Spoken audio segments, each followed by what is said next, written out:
Hello guys, welcome to our beautiful home. Welcome and welcome back to Turndis channel. Turndi Nation, how are you? Welcome guys, your girl is energetic today. Welcome, kindly do subscribe, like and comment down below. Kindly do subscribe, like and comment down below. So now, this is where I was planting the vegetables last time and there's nothing at all. So what I did, I had to bring some veggies. Here they are. There's some seeds from each town. So here, welcome, we have Catherine. Say hello. Hello. This is my little sister. She comes after Mamoyo's husband. Yes. After James Mahlega. And here we have my sister Ruthie. Say hello. Hi, how are you? Fine, fine. So then we have Makota and Evimerash. Super. Mone pane derere. So we're just planting as fast as we can because we want to go to my sister's place right now. So we're just gonna work on this ground. Then we plant. Koningira kadliwa ipapa. Reka bora. Tere I ntanga. Nanka malo sana. Konde ngithathe izigaba yakwazi. Ungasebenzi kakhulu. Yabona usuphumela bekana sokwenza. Bajile ukuhlatshwa hlatshwa. Hayi ilange. Wona uhlatshiwe. Hlatshwe isihlabo hla. Sorry. Bada. Iri kutora.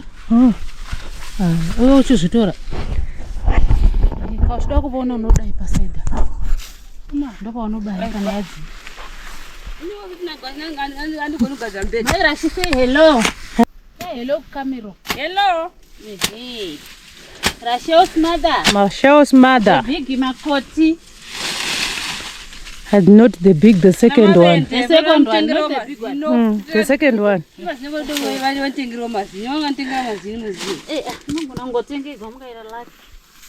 She wants some teeth, you guys. She's saying too much eating fish. Fish ndiye akamorisa mazino. Mna chimudla mtupo. Hove. Kamera hove. Hey. About to go and go. My wind and go. This time, where they show man. Where would you be? Papa Manch. What's to catch Garapa down for a name for it?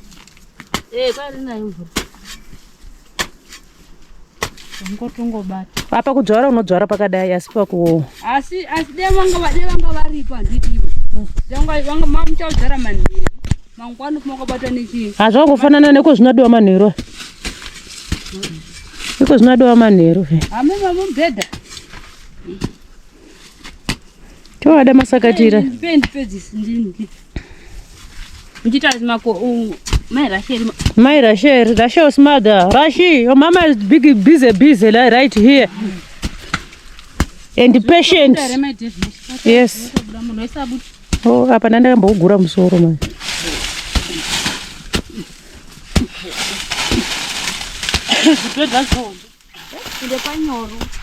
And this area, guys, we're gonna plant maize. More maize. Because already we have removed the maize which was here. So I want to Lapa bafuni beans la. Beans. No. Lapa. Ukuchoko numumbulo bafuni ngakufaka beans. Oh yes, beziyavutha. Bana antu wangura chibazi. Kana anti ani? Bana antu. So siyenda nani? Newe. Ubafuna umumbo umhlaka 1 May. Tawule memory what. Nga. Siyenza ikuzwa. 1 May ndinazi.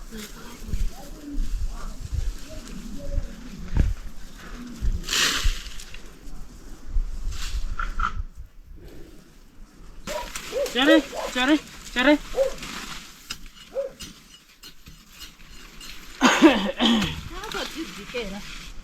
Hapa ita. Hewe ndabawa nemabayo singaitike singamboitika. Ndani kana mune vinegar minti. Mesa motora minti munotwa. Robata.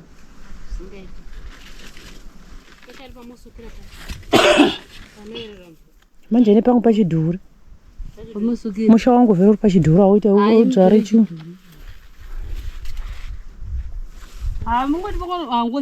ndoisa pangu pamuriwo ipapa pagadheni muno ukawauri kumbake otoka kuti garden hai masisi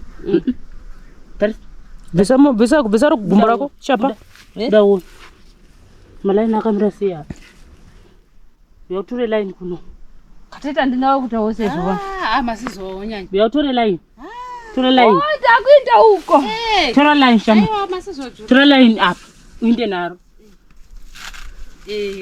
tangoita zvinhu zvina order haenda indabuda siri ukoko wanyatsotimba famba nawo wese famba naye indruinda ne4 ndipo yamuriwo indruinda ne4 ifamba ne3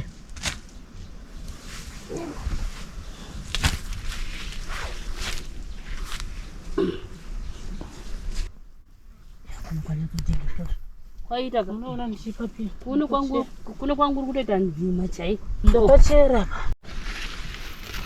so many hands are touching here guys, so we will see how it's gonna do. Tomro unganzi ndewani we need to go now. Ndowedu muriwo so wanhingo munhu asati ona maseeds nikatowade papa ndoti watora ipapa ndotondodyara gaya wati wototorepo kana bata auya auteti evergreen wakatora kupi kupapa mupaimba paya nitenga muriwo when I'm in town I don't buy. Chero nasalo unotenga here teme kwangu ana kora chavatemi pake paya vadzvare nai akudzvareki pana space amwe havadi dzokudzvara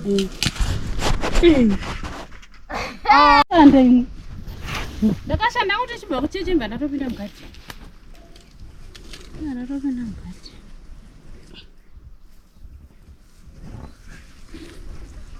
tora tata pedzi mukutaura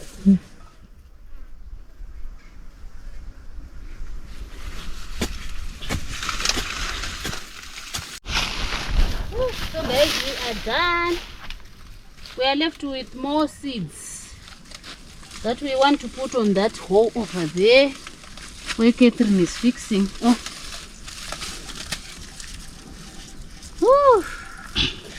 I'm tired. Hopefully it's gonna rain, guys. Otherwise we have to look for water, and then we water here. Bomba suka mpeteni bomba suka tekani bokutorera imbwa ye agonoiona noda imbwa kuranga ngoi Ndawitengese. aiwa Nditengese nemunsisi. bomba pana vamwe vakava vachitoida ukaenda kupa ndoda kotenga bomba ndiba mutuso ka vaka nimadira aita muniridzo wayo ukaitengesa tokanganisa tode mama pamba si ale kulandira no mama ilandira no mama yesale kaiti Mukato mamego. Irotora. Yeah. So guys, we are now going to look for water and then we come and we irrigate and then we go. Because we have to go right now. So we are just gonna carry buckets. Everyone, we come and water at once. Then we call it a day.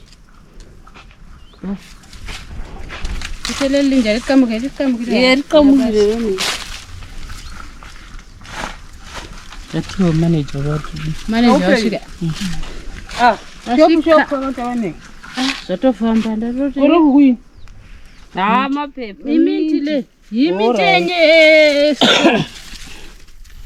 strong. So nasi makazala ngabe. Hi Gogo. Gogo. Hello, how are you? Your Gogo is fine. In her field here, her garden.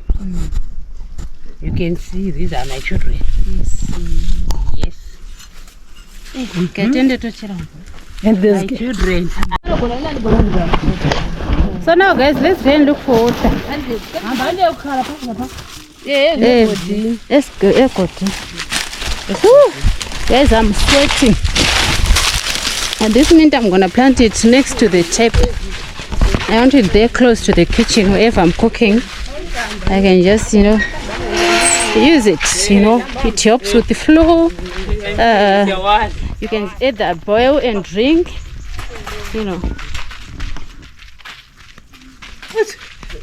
That way you look good.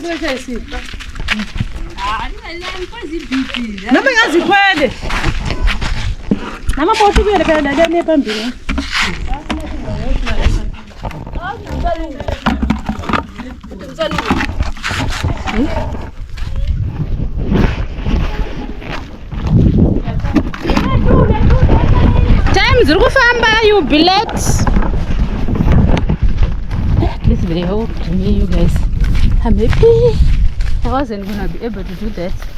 So because our borehole isn't pumping well, we have to look for water right where we used to fetch water.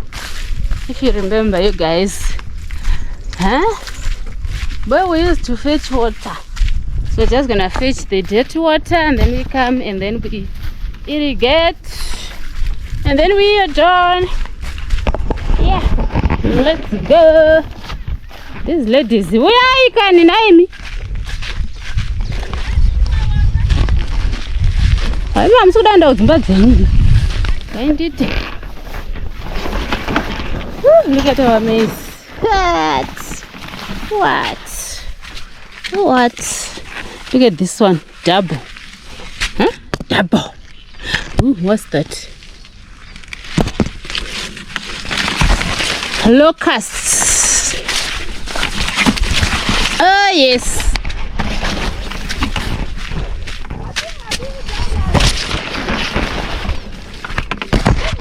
Ma?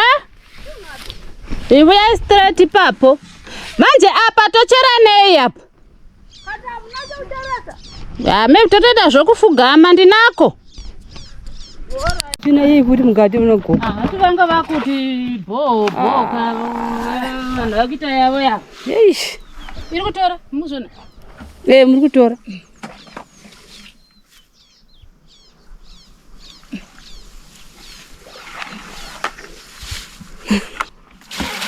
Brush yakanaka wana. Ndakukule noise. Tara mahlangana mukati nemema mutarirai. Vati zvetane bo. Hey, chandi. Wasifuna kuwagqibela. Achashanda. Ngobe ucherebo. Ndaneti. Yebo kunjani? Yari kutonwa. Iri kunwa singaiti. Namapera anomugwa. Pakatoipa mama. Unjani fa? Ubachikole pa.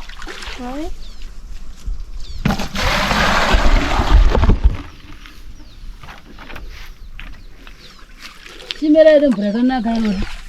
Rache chinako.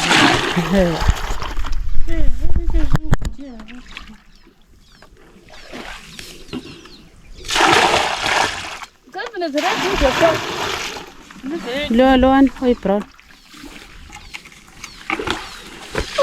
Oh, sorry. Sorry.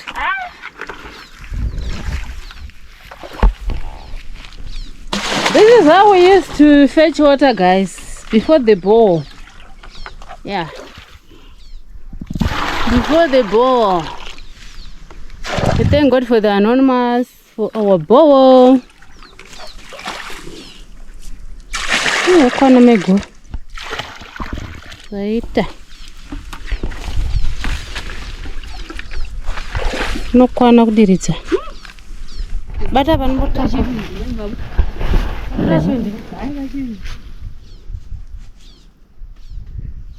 Hamna kaka hii mwana. Hamna. Napatala zivongwe. Zivongwe riri kumbeya mumvura. Iri kutora. Iri kutora. Ngandataura. Paside. Padenga waunenge wakutokata. Senga. Okay. Nenda neni. Ana ndipireka zvinasaka kurusenga. Yepa. Napezo ngagulisi. Form 1. Form 1 manyama. Ngarega kudzidzisa mene motoperekeza mbuyi. Haana ndiperekeza. Bata fa tito. Ngomeka chawo kabata zvakanaka usaiba yebani.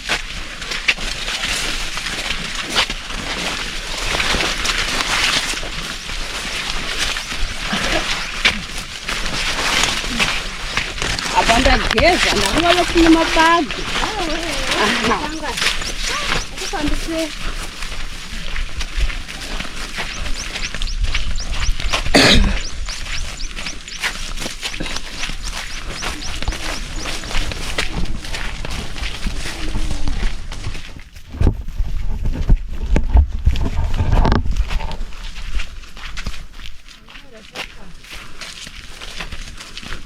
Guys, this is how we used to carry, looking for water, fetching water, coming from the river. Woo! Yes, looking for water. From the river. Right again, man. Yeah. Hey, from the well. Hey. Fetch water from the sea.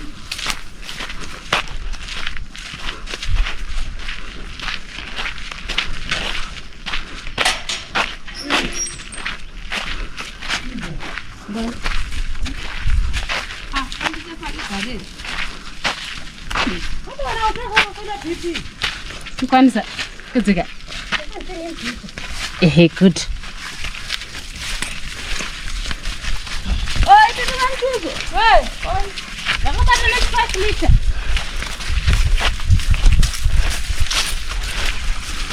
Orang kau yang mai dah kawan. Mana?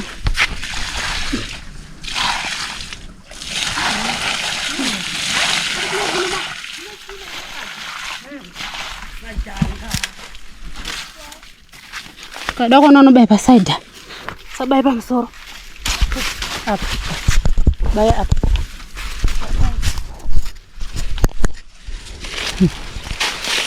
Eti awu nonga eti. Awu.